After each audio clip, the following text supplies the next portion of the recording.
nag-birthday guys sa ating Bora. Sige. Kanina vlog ako guys. Wapansinong siya kasi lagi-lagi. Kasi wapansinong siya. Lagi-lagi. Siya. Lagi-lagi siya. Papalo siya lagi-lagi. Okay. Naman ako boxing ko. Let's go. Ang pangit papalo.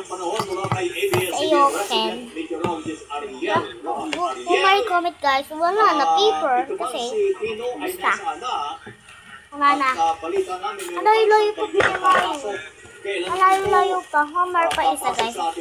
Grabe la ate ko. Sa gitna na ng West Philippine Sea, ang Typhoon Sinok na patuloy na lumalayo sa ating bansa.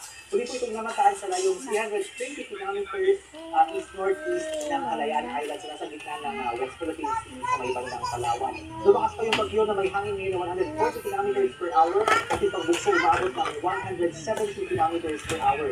May pag-listen po yung paggalaw nito pa west-northwest 30 kilometers per hour. Kahit palayo na yung bagyo ay meron pang nakataas na wind signal. Signal number 2 po dyan sa Kalayaan Island sa gitna ng West Philippine Sea. At signal number 1 naman sa Occidental Mindoro kasama na ang Libang Islands at ang lalabing bahagi ng Palawan kasama ang Kalamyan at Puyo Islands. Iba pa yung mga wind signals na ito habang mas lumalayo ang bagyo. Ngayong gabi o Webes na umaga po pwede makalabas na ng Philippine Area of Responsibility ang Typhoon Sinok na tutungo naman sa gitnang bahagi ng Vietnam.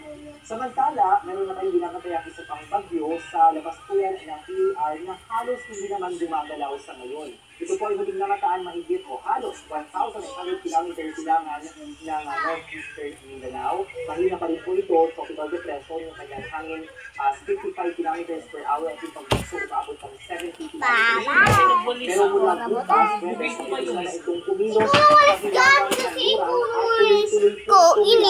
Bye-bye.